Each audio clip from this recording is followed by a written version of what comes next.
صل على محمد وعلى آل محمد كما صليت على إبراهيم وعلى آل إبراهيم إنك حميد مجيد।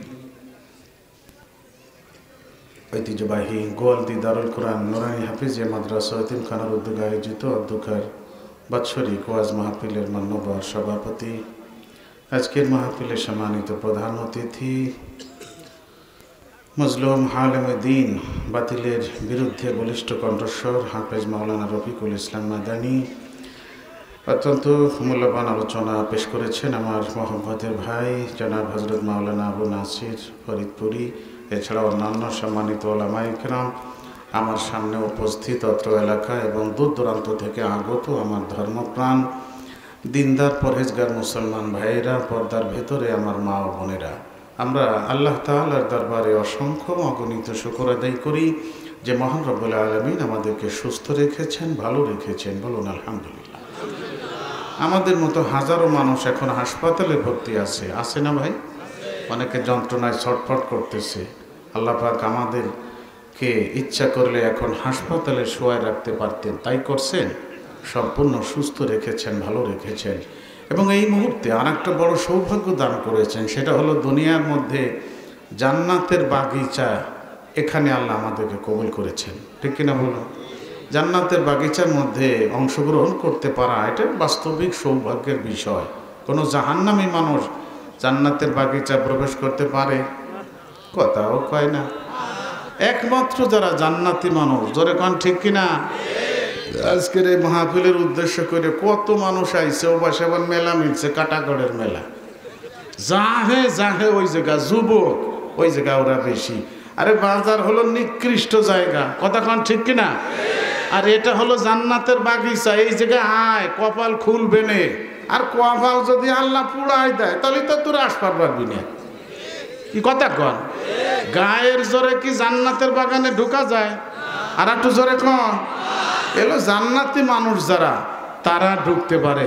তা আমরা বড় ভাগ্যবান যে আল্লাহ পাক আমাদেরকে এই জান্নাতের বাগিচার জন্য কবুল করছেন, মঞ্জুর করছেন। এজন্য আমরা খুশি না বেজার? এই খুশির আওয়াজটা আগে কাকে শোনানোর দরকার? আল্লাহ হলেন আমাদের মালিক। তাকে যদি আমরা খুশি করতে পারি তাহলে আমাদের জীবন ধন্য। সারা জীবন যে কোনো একটা নেক আমলের দ্বারা যদি আল্লাহকে একবার খুশি করতে পারি তাহলে আমাদের জীবন ধন্য। আল্লাহ পাক আমাদেরকে বিনা হিসাবে জান্নাত দান করবেন। সুবহানাল্লাহ। এবার এদিক ভাইরাল হয় নাই নাকি? এত সুন্দর একটা সুখবর দিলাম, তা সে পড়তে হবে না? একটু তাজা মাসির মতো পড়েন দি সুবহানাল্লাহ। দেখো কি সুন্দর পড়লো, এরকমই তো পড়তে হবে, ঠিক না ভাই? আর আল্লাহকে খুশি করা সহজ, মানুষকে খুশি করা কি কথা কন নাকি? সারা জীবন এই যে কালের ভিতরে আজকেও দেখলাম যে দলে দলে সেই ফজরের নামাজ ফেলাই তুইয়ে জাহে আপনাকে তো লাগানো হয়ে গেছে বিএস, আমাকে দিক ও শেষ হয়নি, চলতেছে পুরো দমে। সেই কুহু কালের ভিতরে কাঁপতি পিএস লাগাবার চলে যাইতেছে নিজের এক পেটের জন্য। কথাও কয় না, নিজের এক পেটের জন্য এত খাটনি করি নাকি আমরা? ওই যে আদম চাষ করছি 7-8টা, আবার ম্যাডাম আছে, তারে বেজার হইলে আবার উপায় নাই। কথা কন ঠিক কিনা? এই সবাইরে খুশি করবার যে আমার জীবন কাহিল, তারপরেও সবাইরে খুশি করা যায়? কোন ঈদে যদি খালি একটু বাজার ত্রুটি হয়, ওই বিটার বাড়ি এসে একটু শান্তির মুখ সহি দেখলাম না রে বাবা। আমার ভাইরা, কিন্তু আল্লাহকে খুশি করা সহজ। কোরআন শরীফে আল্লাহ পাক বলেন, লা ইন শাকারতুম লা আযীদান্নাকুম ওয়া লা ইন কাফারতুম ইন্না আযাবি লাশাদীদ।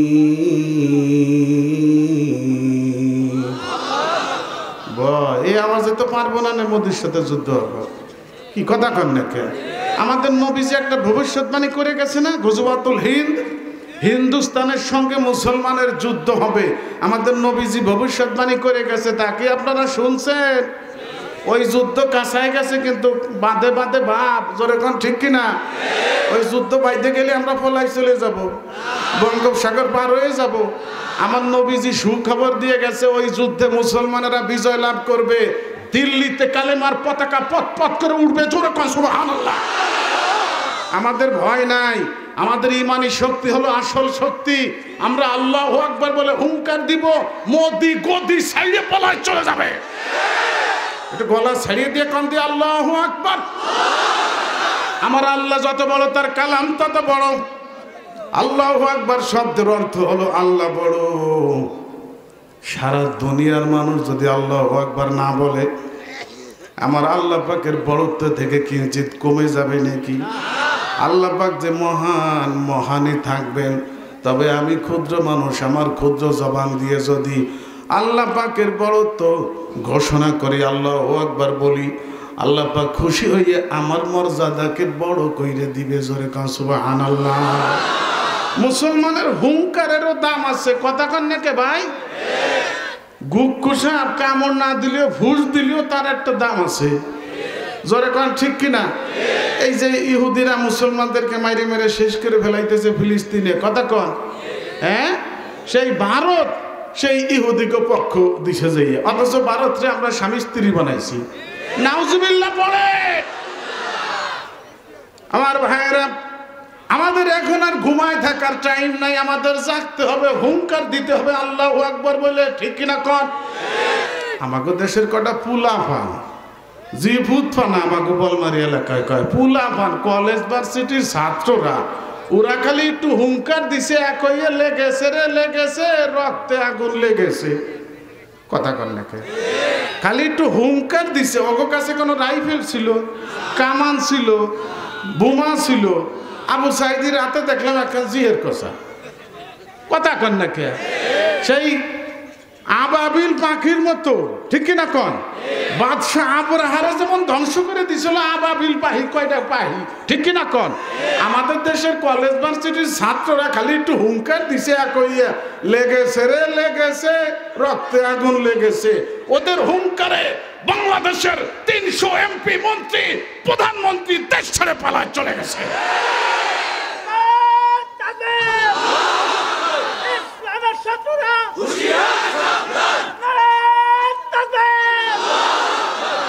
এই জন্য বলতেছিলাম আমার ভাইয়েরা, আল্লাহ পাকের কোরআনের তেলাওয়াত শোনার পরে আমাদেরকে বড় গলায় বলতে হবে আল্লাহু আকবার। বলতে পারবেন? কোরআনের তেলাওয়াত শোনার পরে বড় গলায় আল্লাহু আকবার বলবেন? আল্লাহ পাক বলেন, লা ইন শাকারতুম লা আযীদান্নাকুম ওয়া লা ইন কাফারতুম ইন্না আযাবি লাশাদীদ।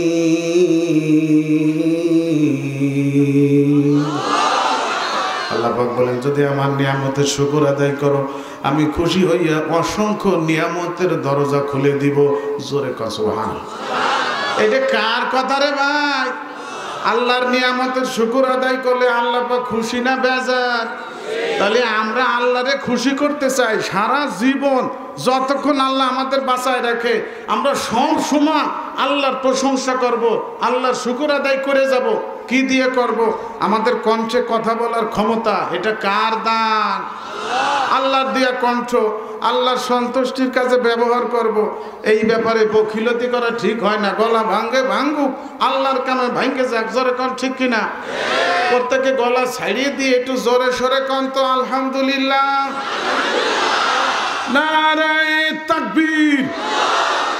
আল কোরআনের আলো, কোরআন হাদিস যেখানে। কষ্ট দিলাম নাকি ভাই? এই নগরকান্দা সালতান মানুষ, এ সব আমার হলো মহব্বতের, অত্যন্ত পরিচিত। আমার ওয়াজ শুনতে শুনতে এরা ওয়াজের হাফেজ হয়ে গেছে। সেই আমি আজকে সাইকেল চালাই, আমি ওয়াজ করি, কথা কর নাকি? এখন তো 4 চাকায় চড়ি, আল্লাহ রহমতে। এইসব দাড়ি মাড়ি সব পাইয়ে ভুর ভুর হয়ে গেছে। আমার পরিচিত মুখ, নাম সবাই জানা না থাকলেও ফেসে আমি সবাই চিনি। আমি দোয়া করলাম, হে আল্লাহ, আজকের এই মাহফিলের আয়োজন যারা করেছেন, যারা সহযোগিতা করেছেন, এই মুহূর্তে যারা অংশগ্রহণ করলেন, সামনে আরও যারা আসতেছে, মহিলা প্যান্ডেলে মহিলা, এই পুরুষ প্যান্ডেলে পুরুষ, আল্লাহ প্রত্যেকটা মানুষের পিছনের জীবনের সমস্ত গুনাহ খাতা তুমি এখন মাফ করে দাও। সবাই বলেন আমিন। হে আল্লাহ, এই মানুষগুলোকে আমার নবীজি যেই জান্নাতে থাকবেন সেই জান্নাতে থাকবার জন্য কবুল করে নিও। সবাই বলেন আমিন। আল্লাহ এদের সঙ্গে আমাকেও নিও। এবারে কমে গেল চাওন আমার।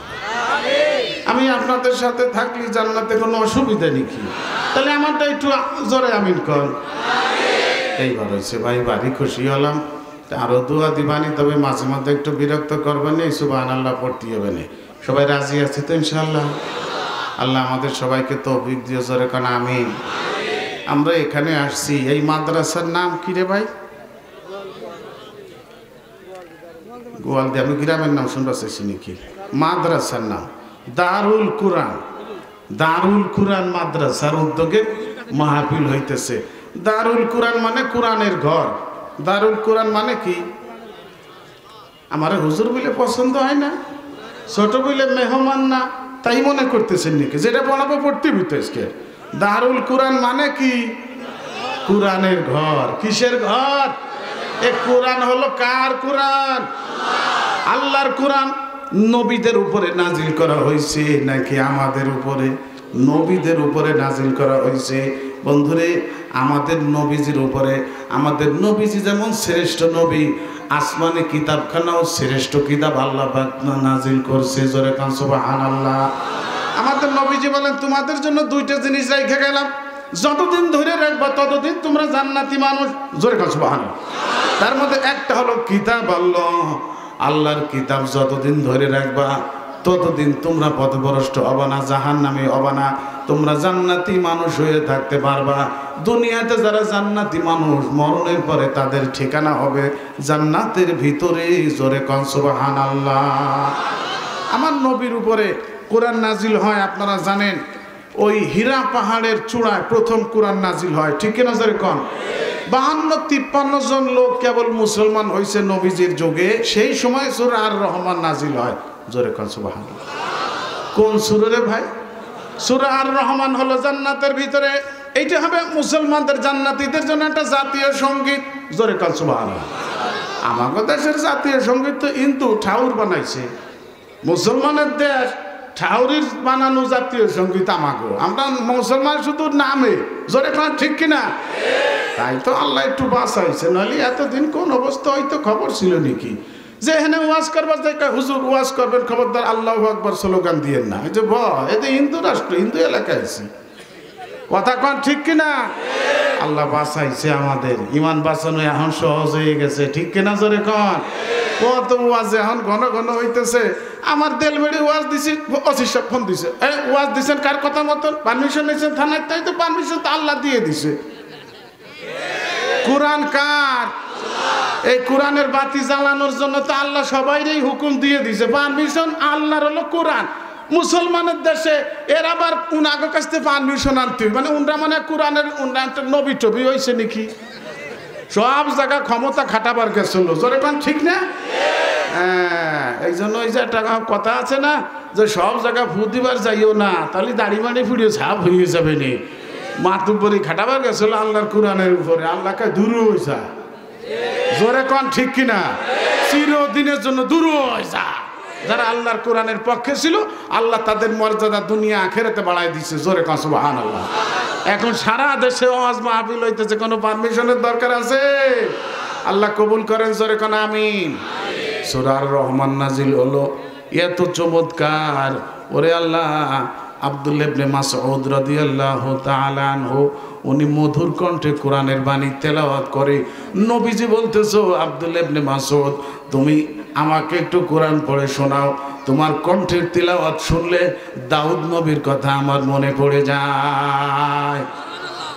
এ আমার ভাইয়েরা, আরে আব্দুল্লাহ ইবনে মাসউদ রাদিয়াল্লাহু আনহু বলতেছি, ইয়া রাসূলুল্লাহ, এই যে সূরা আর রহমান নাজিল হইল, আমাকে একটু অনুমতি দেন, আমি আল্লাহর ঘরের সামনে মুলতাজামে যাইয়া আর রহমানের সূরাটা পড়ে আরববাসীদেরকে শুনাই দিয়েছি। জোরে কান সুবহানাল্লাহ। মুলতাজাম হলো কাবা শরীফের দরজা, আর কর্নারে আছে হাজরে আসওয়াদ পাথর।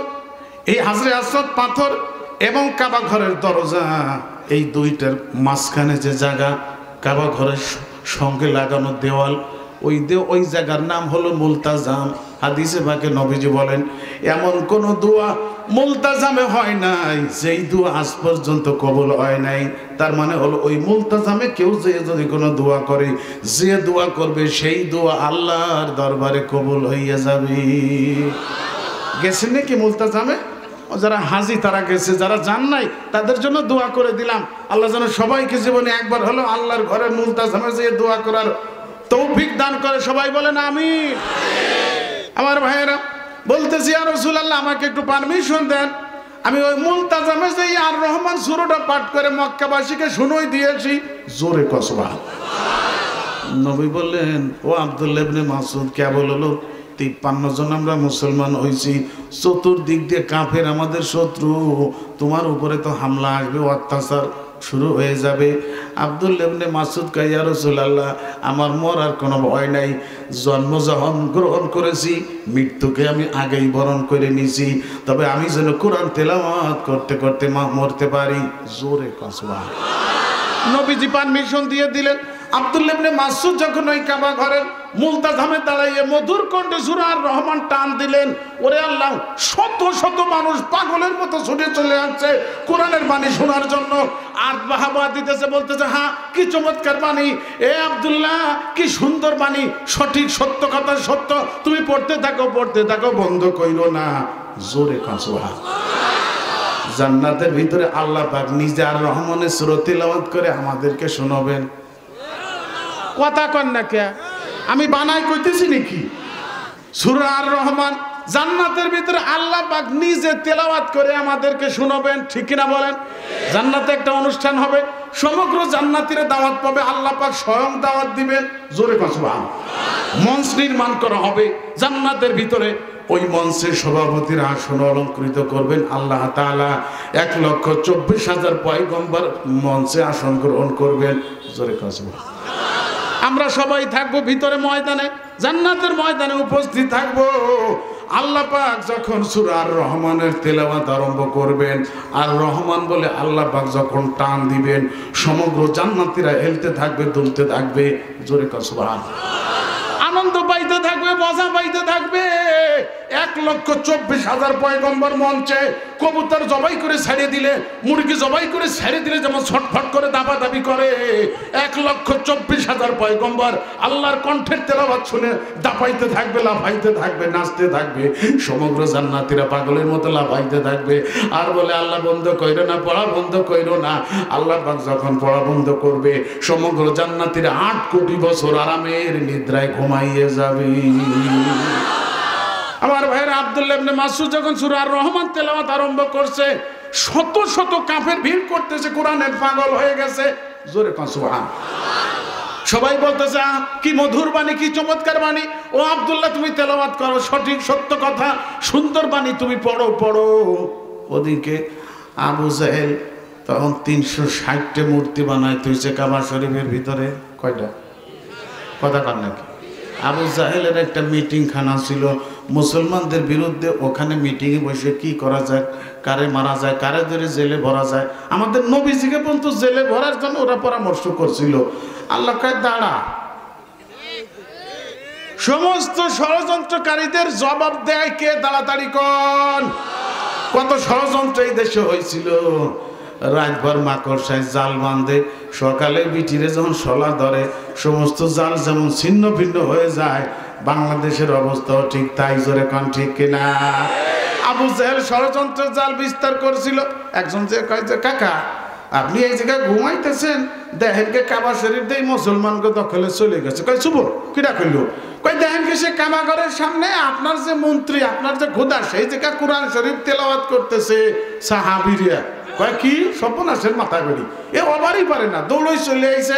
আবু জাহেল আইসা দেখে আব্দুল্লাহ ইবনে মাসউদ মধুর কণ্ঠে কোরআনের তেলাওয়াত করতেছে। জোরে কন সুবহানাল্লাহ। ওর সহ্য হয় নাই, পিছন থেকে ধাক্কা মারছে, পড়ে গেছে, আছাড় খাইয়া পাও ভাঙ্গে গেছে। উঠে দাঁড়াইছে, তাকায় দেখে আবু জাহেল পিছনে। এইটা চিন্তা করে নাই, আবার পড়া আরম্ভ করছি। আবার ভাইজান এখন উনি লক্ষ্য করছে আবু জাহেল আবারও মারবে।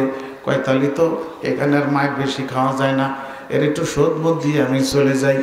পিছনে ঘুরে দাঁড়াইছে। আবু জাহেল আসার সাথে তার দলের যত লোক ছিল সব সিঁড়িয়ে ছুটে চলে গেছে। খাইছে রে এই যে টাহি আইছে বড়টা আমাকে ধোবে না দৈরি সব চলে গেছে, খালি দুইজন সাহাবি আর ও। তো পিছন থেকে আবার যখন মারবার গেছে আব্দুল্লাহ মাসুদ রাদিয়াল্লাহু ঘুরে দাঁড়াইয়ে বাঁইতে কান সিঁড়ি বসে এমন একটা মারছে কাইতে পড়ে গেছে। আবু জাহেল পড়ে যায় খালি এদিক ওদিক চাইতেছে, মানে একজন সম্মানী লোক তারে চড় মারছে, মুসলমানেরা ওর ইজ্জতমান আছে নাকি? কথা কর না কে? ও খালি ডানি ভাই তাকাইতেছে, কেউ দেখে ফেলাইল নাকি মারছে দরকার আর দুটো দিন, কিন্তু কেউ দেখলে পারে আমার আর ইজ্জতমান শেষ, ঠিক না? ও এদিক ওদিক তাকাইতেছে। আব্দুল্লাহকে এই যে আমার সুযোগ চান্স, আমি তাড়াতাড়ি কাইটে পড়ি, এক দৌড় দিয়ে নবীর কাছে চলে গেছে। কয় হুজুর ঘটনাটা ঘটে গেছে। কয় কি? কয় এই কাজ আমি বাওয়াইতে চলাইছি আবু জাহেল রে। কথা কর না কে? কয় তো এটা কেমন হলো কায়দা? আমরা তো সংখ্যায় কম, কাফেররা চলে আসবে না, আবু জাহেল আরো লোক নিয়ে আসবে না তোমারে ধরে নিয়ে যাওয়ার জন্য, এখন কি করা যায়? আব্দুল্লাহ কয় হুজুর তাহলে আমাকে একটা ঘোড়া দেন, আমি তো হাঁটতে পারতেছি না, পাও ব্যথা, আমি ঘোড়ায় চড়ে হিজরত করে আবিসিনিয়ায় চলে যাই, আমার মুসলমান ভাইরা আগে গেছে তাদের সাথে আমি যাইয়ে শরীক হই। নবীজি আবু বকরের দিকে তাকাইছে। আবু বকর কয় লাব্বাইকা ওয়া সাদাইকা ইয়া রাসূলুল্লাহ, আমি হাজির আছি, কি বলবেন বলেন। নবী কয় আবু বকর একটা ঘোড়ার দরকার ছিল। আবু বকর সিদ্দিক ইয়া রাসূলুল্লাহ একটা ঘোড়া আমি রেডি করে বাড়ি বাঁধতে থুই আইছি। জোরে কসম। নবীকে কিভাবে জানলে ঘোড়া লাগবে? কয় আমি জানি না হুজুর, কিন্তু আমার মনের ভিতরে একটা কথা উদয় হইল যে সাহাবীদের আমার নবীজির একটা ঘোড়ার দরকার হইতে পারে, এই জন্য আমি মাল সামানা সহ রেডি করে থুই আইছি। নবী কয় তাহলে তাড়াতাড়ি নিয়ে আসো। ঘোড়া নিয়ে আসলো। আমার ভাইরা নবীর সাহাবী ঘোড়ার উপরে উঠে হিজরত করে চলে গেলেন আবিসিনিয়ায়। তবে ওই যে আবু জাহেল কিছুক্ষণ দৌড়ইছিল দরবার নিয়ে গিয়া, পারে নাই দরবার। তো দরবার যখন পারলো না, আবু জাহেল বাঁচাতে কয় কি কয়, তোরে তো দরবার পারলাম না, তা তোরে না মারা পর্যন্ত, তুই যে আমারে মারছিস, এই মায়ের শোধ না দিয়া পর্যন্ত আমি বোর কাছে শুভ না, মাথায় তেল নিব না, গোস্ত খাবো না, ভালো জামা কাপড় পরবো না, এই মায়ের শোধ না দিয়া পর্যন্ত। হযরত আব্দুল্লাহ কয় কি? কয় যে তুই শুভ, আমি তোর আজরাইল হইয়া দেখা করবো। কি হইয়া? মুসলমান ডরায় নাকি কাফের গো? আর একটু জোরে কর। খাঁটি ইমানদার যারা, তারা আল্লাহ বাদে কাউকে ডরায় না। জোরে বলে ঠিক না বেটে? আমার ভাইরা সত্যি সাহাবীর দোয়া আল্লাহ কবুল করে ফেলাইছিলেন। বদরের যুদ্ধের দিন আব্দুল্লাহ ইবনে মাসউদ আবু জাহেলের কল্লা কাটে মুখে যা বলছে আল্লাহ কবুল করে ফেলাইছে। জোরে কান ঠিক কিনা? আমার ভাইরা, আরে আল্লাহ, আমার নবীজি বলেন মান জাআলাল কুরআনা আমামাহু কদাহু ইলাল জান্নাহ, যারা আল্লাহর কোরআনকে সামনে রাখবে, জীবনের সকল ক্ষেত্রে কোরআনকে অগ্রাধিকার দিবে, এই কোরআন তাদের হাত ধরে আল্লাহর জান্নাতে পৌঁছে দেবে। জোরে কা সুবহানাল্লাহ। আমার নবীজি কোরআন নিয়ে আসছেন, কোরআন নিয়ে চলে গেছেন আর রাইখে গেছে। আর একটু জোরে কান। কিয়ামত পর্যন্ত থাকবে। এই কোরআনকে যারা বুকে ধারণ করবে, কোরআনকে যারা মহব্বত করবে, এই কোরআন তাদের রাহবারি করে আল্লাহর জান্নাতে পৌঁছাবে। হাদিস বাকে নবীজি বলেন কবরের জীবনে, কবরে মানুষ যখন প্রবেশ করবে, প্রথম বন্ধু হবে আল্লাহর কোরআন তার মাথার কাছে। জোরে কা সুবহানাল্লাহ। এ ভাই বলেন দেখি, কোরআনের একটা শিক্ষা আছে নাকি? আর একটু জোরে কান। কোরআনের শিক্ষা যেই গ্রহণ করেছে সেই স্বর্ণের মানুষে পরিণত হয়েছে, ঠিক কিনা কন? এই যে আমি এখানে বসেছি এত উপরে, আপনারা এত ইজ্জত সম্মান আমাকে দিয়েছেন, এত উপরে বসাইছেন, আল্লাহর কোরআনের দুইটা অক্ষর আল্লাহ পাক আমাকে দান করছে, সেই জন্য আপনারা আমাকে এত সম্মান দিয়েছেন। কথা কন না? সিরাজগঞ্জে গেছি ওয়াজ করবার, সে 2 মাইল দূরিতে যুবক পোলাপান 30-40 জন মোটর সাইকেল নিয়ে আমারে আগে নিয়ে যাইতেছে, মিছিল দিতে ওহিদুজ্জামানের আগমন, শুভেচ্ছা, স্বাগত, মিছিল দিতে আমার গাড়ি পাচ্ছে। আমার সবর সঙ্গে তারা আসতে আসতে দাঁত সবকটা বাইরে ফেলেছে। হুজুর আপনার এত দাম নাকি সিরাজগঞ্জে? বুঝলাম না কিছু। ওরা তো আসতেছে, এদিকে আমার কানতে কানতে আমার কলজে ফেটে আসতেছে, চোখ দিয়ে খালি পানি পড়তেছে। আমি কইতেছি আল্লাহ, আমি যদি এই জায়গায় খ্রিস্টান দিবার আসতাম, আমারে সবাই মিছিল দিয়ে আগে নিত। কথাও কয় না। আসল সম্মান হলো আল্লাহর কোরআনের 2টা অক্ষর আল্লাহ আমাকে দান করছে, এই জন্য মানুষ আমাকে এত ইজ্জত করে, সম্মান করে। আসল সম্মান হলো আল্লাহর কোরআনের। জোরে কান ঠিক না বেঠি? আমার ভাইরা, আল্লাহর কোরআনের পক্ষে যারা তারাই দামি মানুষ। কোরআন হলো পরশ পাথর, পরশ পাথরের সঙ্গে জং ধরা মরিচা পড়া। টিন আর লোহা যদি ছোঁয়া লাগে, টিন থাকে না, লোহা থাকে না, স্বর্ণে পরিণত হয়। নবী বলেন, কেউ যদি সন্তানকে আল্লাহর কোরআন পড়ায়, ওই সন্তানের বাপ মার মাথায় আল্লাহ পাক নিজে হাতে নূরের মুকুট পরিধান করাবেন। সুবহানাল্লাহ। এবার মার্কেট পাই ভাই, আমি যেন বানাই কলাম এটা এটা এই হাদিস কি নতুন শুনলেন নাকি? কোরআন শিক্ষা দিয়েছেন আপনার সন্তানকে, এই কারণে আপনাকে আল্লাহ পাক সম্মান দিবেন না, আগে নূরের মুকুট মাথায় আল্লাহ পাক নিজে হাতে পরাই দিবেন। জোরে কর সুবহানাল্লাহ। কেন বলে, এমন একটা সুন্দর সন্তান আপনি উপহার দিয়েছেন, এই জন্য আল্লাহ পাক খুশি হয়ে আপনাকে উপহার দিবেন, জান্নাতে মুকুট পরাবেন মাথায়। নবীজি বলেন, ওই মুকুটে আল্লাহ পাক আলোকসজ্জা করবেন। যাওহু আহসানু মিন যাওই শামসি। নবী বলেন, ওই টুপির আলো সূর্যের আলোর চাইতে বেশি হবে। আমার ভাইরা, পক্ষান্তরে যারা বাচ্চাকে আল্লাহর কোরআন পড়ায় না, ওরে আল্লাহ সেই সমস্ত সন্তান দুনিয়াতে মানুষ হবার পরেও অমানুষ। জোরে কোন ঠিক না বেঠি? তার বাস্তব প্রমাণ আপনারা দেখেন। মাদ্রাসায় কোরআনের হাফেজ তৈরি হয়, আলেম তৈরি হয়, কারি তৈরি হয়। কলেজ থেকে, স্কুল থেকে হাফেজ তৈরি হয়, আলেম, কারি, মসজিদের ইমাম, এগুলো সব মাদ্রাসায় তৈরি হয়। একটু জোরে কোন ঠিক কিনা? আর কলেজ, বিশ্ববিদ্যালয়, এই যে একটা গোয়ালদি মাদ্রাসা, এখানে প্রতি বছর একটা কোরআনের মাহফিল হয়। এই গ্রামের যারা মান্যগণ্য গ্রামবাসী যারা, তারা অনেক পরিশ্রম করে। এই যে মাওলানা কবির সাহেব, ওরে আল্লাহ, এই যে প্রধান অতিথি মাদানী সাহেবকে আনার জন্য ওনার গাম ছুটে যাইতেছে দৌড়তি দৌড়তি।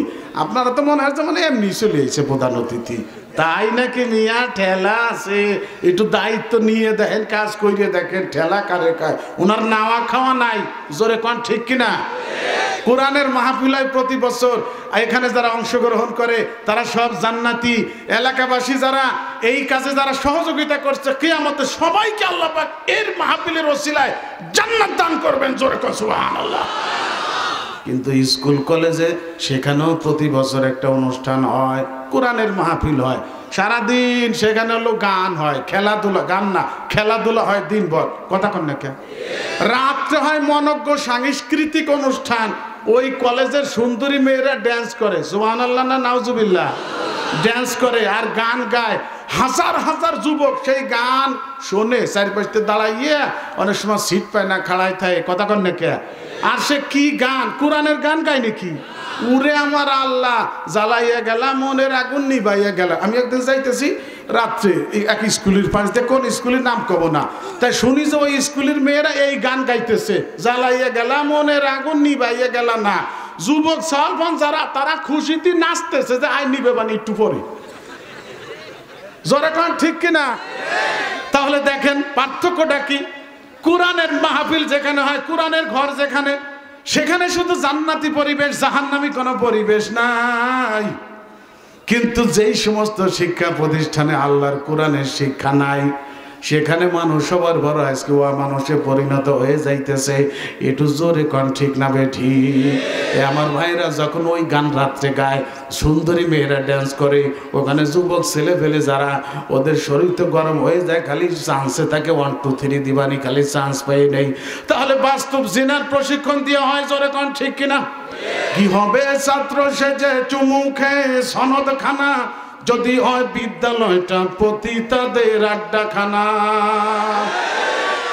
কি হবে ছাত্র সেজে চুমু খেয়ে সনদ খানা, যদি হয় বিদ্যালয়টা পতিতাদের আড্ডাখানা। এর চেয়ে মরাই ভালো, দেশ ছেড়ে যাওয়াই ভালো। এর চেয়ে মরাই ভালো, দেশ ছেড়ে যাওয়াই ভালো। কি হবে ধোঁকা দিয়ে বিবেকটাকে, কি হবে ধোঁকা দিয়ে বিবেকটাকে, কি হবে বেঁচে থেকে, কি হবে বেঁচে